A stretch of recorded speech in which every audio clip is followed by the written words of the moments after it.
मेरा परिवार, सारा उनका कारोबार इसी के आसपास चलता था और आज भी इन दल के नेता हो, इन दलों का कार्यकलाप हो, अपने एक सीमित क्षेत्र की भलाई करना ही उनका उद्देश्य रहता था, ताकि उनका कुनबा बना रहे, वोट की पेटियां भरता रहे और उनकी दुनिया चलती रहे। हमने आकर के स्थितियों को बदल दिया है। अपना पराया नहीं, मेरा तेरा नहीं, मेरी जाति तेरी जाति भेदभाव नहीं, शहर और गांव में भेदभाव नहीं, दलित, पीड़ित, शोषित, वंचित, आदिवासी में भेदभाव नहीं, पुरुष और स्त्री में भेदभाव नहीं, युवा और बुजुर्ग में भेदभाव नहीं। इन भेदभाव की दीवारों को खत्म करके एक ही मंत्र लेकर के हम चले हैं, सबका साथ, सबका विकास। हमें साथ भी सबका चाहिए और हमें विकास भी सबका करना है। मेरे तेरे का खेल अब देश के अंदर कोई स्वीकार करने वाला नहीं है। और इसलिए भाइयों बहनों, आज अभी रमन सिंह ढेर सारी योजनाएं बता रहे थे। इतने रोड बन गए, इतनी रेल बन गई, इतना ये हो गया, इतना वो हो गया। ये कैसे हुआ भाई? लोगों को आश्चर्य होता है। सरकारें तो पहले भी होती थी, लेकिन इतने सारे काम क्यों नहीं होते थे? कहीं पर भी नजर डालो, कोई न कोई विकास का काम हो रहा है। इसका कारण एक ही है, पैसे पहले भी थे, योजनाएं पहले भी थी, लेकिन कारोबार बिचौलियों के हाथ में था और इसलिए नीचे कुछ पहुंचता नहीं था। हमने इन बिचौलियों को खत्म किया और रास्ता साफ कर दिया। आपके हक का आपको मिल रहा है। और इसलिए मेरे प्यारे भाइयों बहनों, आपके विकास के लिए जब हम लगातार इसी एक मंत्र को लेकर के काम कर रहे हैं, बालक, गरीब का बच्चा मां के गर्भ में हो, वहां से लेकर के जन्म के समय हो, शिशु काल हो, आंगनवाड़ी जाने की उम्र हो, स्कूल में पढ़ाई की उम्र हो, कॉलेज में पढ़ाई की उम्र हो, स्किल डेवलपमेंट का काम करने की ताकत आई हो, रोजगार के अवसर आए हो, शादी का अवसर आया हो, घर बनाने का अवसर आया हो, खेती-बाड़ी में कोई व्यवस्था की आवश्यकता हो, बुढ़ापे की ओर जाना हो, कोई जीवन का कार्यकाल ऐसा नहीं है कि जिसमें हमारी सरकार आपका हाथ पकड़ करके आपकी मदद न करती हो, आपके साथ खड़ी न रहती हो। आप बिल्कुल गर्भाधान से लेकर के आप मृत्यु तक पहुंचने की पूरी यात्रा को देख लीजिए। हर काम में कहीं न कहीं सरकार आपके साथ खड़ी होती है, आपकी चिंता करती है। और इसलिए भाइयों बहनों, मैंने प्रारंभ में कहा, मैं बार बार आया हूं आपके पास, कुछ न कुछ इस क्षेत्र के विकास की बात लेकर के आया हूं, योजना लेकर के आया हूं। और उसी का परिणाम है कि कल तक जो सोचते भी नहीं सकते थे पुरानी सरकारों में, और कभी विकास नहीं करते थे तो नक्सल और माओवादियों का नाम देते देते वहां हो नहीं सकता है। हमने तय किया होगा, वहां भी होगा। जिन बच्चों के हाथ में कलम होनी चाहिए, उन बच्चों के हाथ में ये राक्षसी मनोवृत्ति के लोग बंदूक पकड़ा देते हैं, उनकी जिंदगी बर्बाद करते हैं, उनके मां बाप के सपनों को तबाह कर देते हैं। जो स्कूल में आग लगा दें वो राक्षसी मनोवृत्ति नहीं है तो क्या है? जो अस्पताल में डॉक्टरों को काम न कर देते वो राक्षसी मनोवृत्ति नहीं है तो क्या है? और आपने देखा होगा जो अर्बन माओवादी है वो शहरों में एयर कंडीशन घरों में रहते हैं, साफ सुथरे दिखते हैं, अच्छे खासे लोगों में बैठने उठने का अपना एक रुतबा बनाते हैं, उनके बच्चे विदेशों में पढ़ते हैं, अच्छी अच्छी गाड़ियों में घूमते हैं, लेकिन वहां बैठे बैठे रिमोट सिस्टम से हमारे इन आदिवासी बच्चों की जिंदगी तबाह करने का ये काम करते हैं। और एक ऐसी जमात इस चुनाव में लड़ रहे कांग्रेस के लोग जवाब दें कि आप उन अर्बन माओवादियों की रक्षा के लिए बयानबाजी करते हो, उनके खिलाफ अगर सरकार कानूनी कार्रवाई करे तो आप उनको बचाने के लिए मैदान में आते हो और यहां आकर के नक्सलवाद के खिलाफ ढूलमूल बातें करके वोट तराशते हो। क्या ऐसे लोगों को माफ करेंगे क्या? ऐसे लोगों को माफ करेंगे क्या? आपकी जिंदगी बर्बाद करने वालों को माफ करेंगे क्या? क्या ऐसे लोगों को फिर छत्तीसगढ़ की धरती पर घुसने देंगे क्या? हमने बस्तर बचाना है कि नहीं बचाना है? हमें बस्तर बदलना है कि नहीं बदलना है? हमें नया बस्तर बनाना है कि नहीं बनाना है? हमें बस्तर के हर नौजवान का भविष्य बदलना है कि नहीं बदलना है? हमें बस्तर की माताओं बहनों का भविष्य बदलना है कि नहीं बदलना है? और इसलिए भाइयों बहनों मैं आपसे आग्रह कर रहा आया, बस्तर की धरती पर सभी सीटों पर सिर्फ और सिर्फ कमल ही खिलना चाहिए।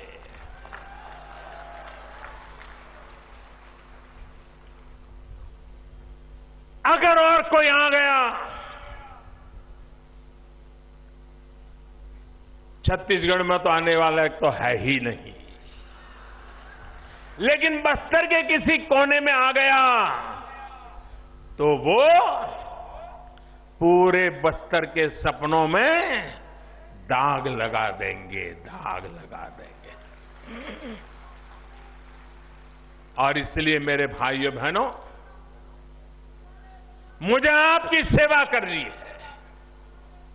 मुझे अटल बिहारी वाजपेयी के सपनों को पूरा करना है।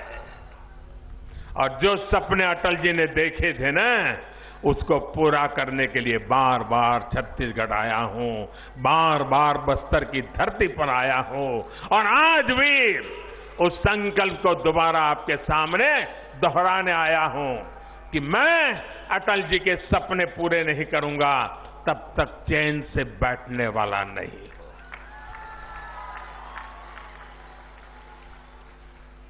और इसलिए मेरे भाइयों बहनों, आज मैं आपसे आग्रह करूंगा, मैं आपन मन के गुहार करें से कि भारतीय जनता पार्टी जो जमाए प्रत्याशी मन के कमल छाप में वोट देऊन भांति जीता।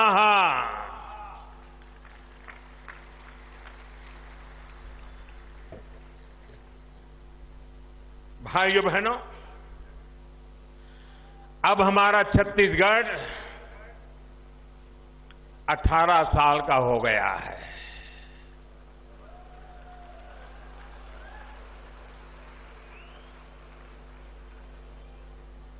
अठारह साल की उम्र तक घर में भी बच्चे को जो जरूरतें होती हैं उसका प्रकार अलग होता है, लेकिन 18 के बाद घर में बेटा हो या बेटी, उसकी जरूरतें बदल जाती है, उसकी आवश्यकताएं बदल जाती है। मां बाप को भी अगर वो समझदार है तो 18 साल के बाद बच्चों के साथ उनकी आवश्यकता के अनुसार अपने बजट में भी खर्च बदलना पड़ता है। उनको बाहर यार दोस्तों में जाना होता है तो बच्चों के लिए मां बाप सोचते हैं चलो हम इस साल कपड़े नहीं बनवाएंगे लेकिन बेटे के लिए एक अच्छा शर्ट ले आएंगे, क्योंकि अपने दोस्तों में उसका अच्छी छवि रहे। बेटी को भी कहते हैं कि बेटी को ये सिखाएंगे वो सिखाएंगे, शादी से पहले उसको ऐसे ऐसे तैयार करेंगे। हर घर में 18 साल का बेटा और बेटी हो तो घर के सारे सपने उन 18 साल के बच्चों के लिए बुनने शुरू हो जाते हैं।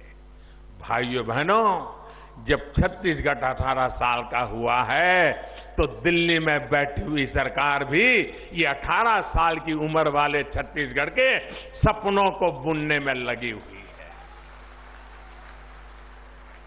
आपके 18 साल की उम्र के सपने अलग होते हैं और उसको समझ करके आपके लिए काम करना, ये हमने बिड़ा उठाया है। मुझे बताइए भाइयों बहनों, 18 साल के बाद की जो यात्रा है वो तेज गति से होनी चाहिए कि नहीं होनी चाहिए? चारों दिशाओं में होनी चाहिए कि नहीं होनी चाहिए? हर परिवार तक पहुंचनी चाहिए कि नहीं पहुंचनी चाहिए?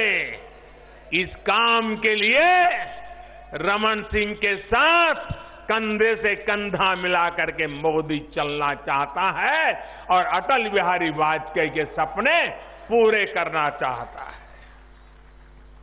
भाइयों बहनों, जब मध्य प्रदेश का हिस्सा थे हम, अटल जी ने देखा ये कांग्रेस सरकार जो मध्य प्रदेश में इतने सालों तक राज्य किया और छत्तीसगढ़ उसका हिस्सा था, लोगों को भूखमरी का सामना करना पड़ता था। रात को घर में चूल्हा जलेगा कि नहीं जलेगा, बेटे आंसू पी के सोएंगे कि कुछ खा पी करके सोएंगे, ये भी चिंता सताती थी।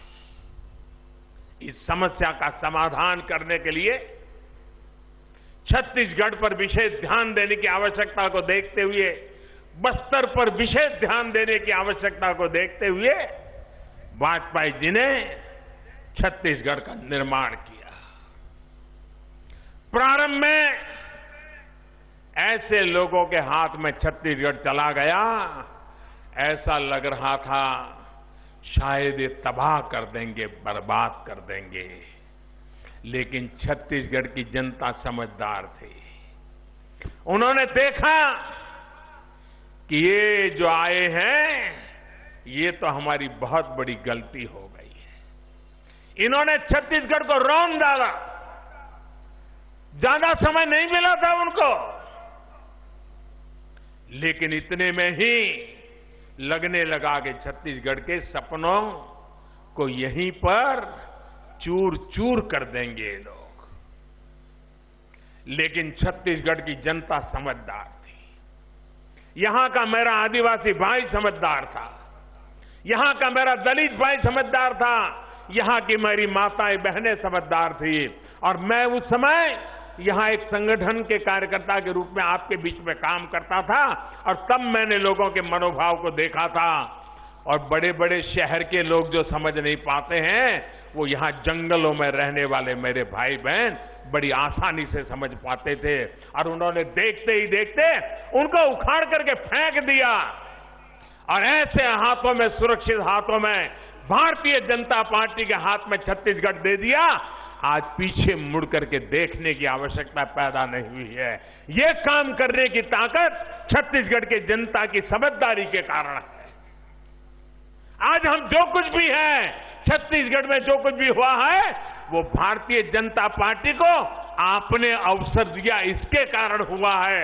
ये आपकी समझदारी के कारण हुआ है।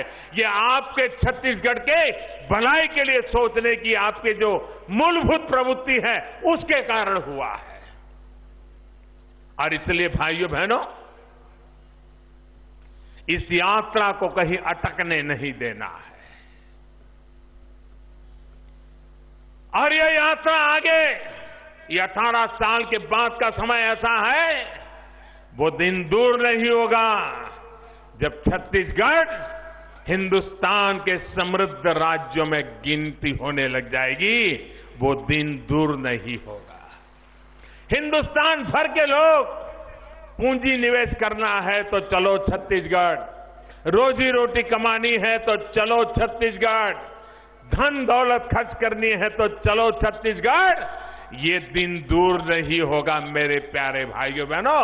इतनी छत्तीसगढ़ की ऊंचाई आकर के रहने वाली है क्योंकि हमने 15 साल तक खून पसीना बहाया है और आने वाले वर्षों तक हम उसका फल आपको मिले, आपके बच्चों को मिले, इसके लिए अविरत प्रयास करने वाले लोग हैं।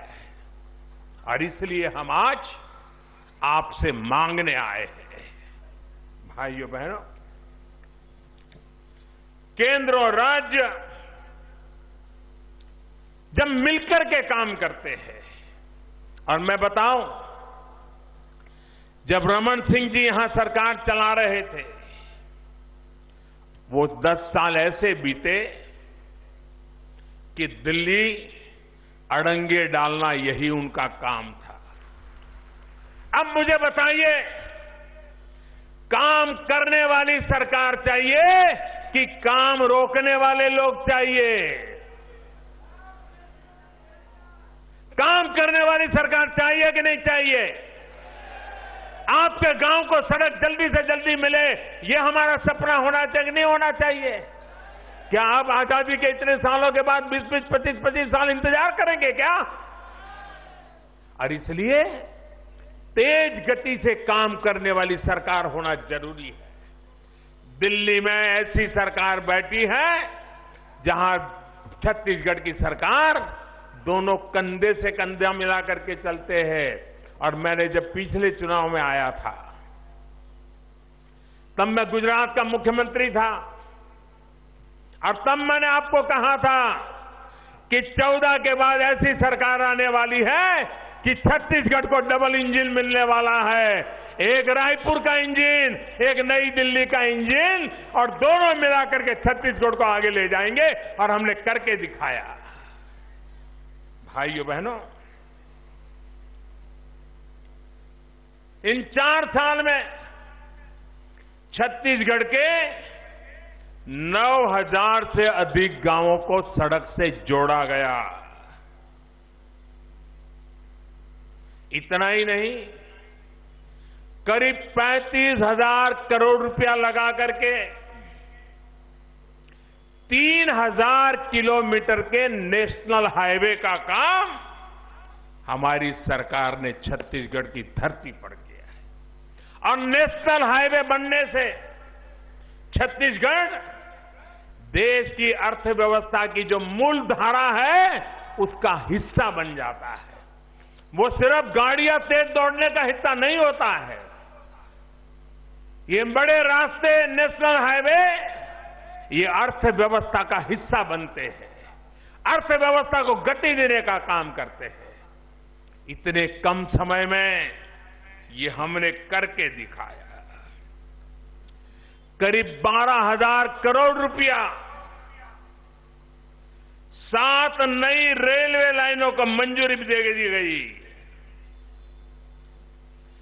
11,000 करोड़ रुपए से ज्यादा लागत की 15,000 किलोमीटर की रेल लाइन, इसके चौड़ीकरण का काम भी हमारी सरकार ने स्वीकृत कर दिया है। भाइयों बहनों, आज यहां का कोना कोना विकास का पर्याय बना हुआ है। दुर्ग कौंदल से लेकर भोपाल पट्टनम तक आपको विकास ही विकास नजर आने लगा। ये दोनों सरकार ने मिलकर के काम किया, इसके कारण हुआ है। भाइयों बहनों, किसी ने सोचा था कि जगदलपुर के हवाई अड्डे से जहाज दिल्ली जाएंगे, उड़ेंगे, लोगों को आएंगे, ले जाएंगे। आज हवाई अड्डा बना के नहीं बना। भाइयों बहनों, कोई सोच सकता था कि यहां पर बस्तर की अपनी यूनिवर्सिटी हो, बस्तर का अपना मेडिकल कॉलेज हो, बस्तर की अपनी इंजीनियरिंग कॉलेज हो। राजधानी रायपुर में जो सुविधाएं हैं, वैसी सुविधाएं सुकमा हो, दंतेवाड़ा हो, बीजापुर हो, उसमें उपलब्ध हो। ये क्या कभी पहले किसी ने सोचा तक था? भाइयों बहनों, ये हमने करके दिखाया है। और इसलिए भाइयों बहनों, और कांग्रेस पार्टी को तो ये दलित हो, पीड़ित हो, शोषित हो, वंचित हो, गरीब हो, इसको तो वो अपना खजाना मानते हैं, खजाना। अपनी वोट बैंक के रूप में ही उसको देखते हैं, इंसान के रूप में देखने को तैयार नहीं है।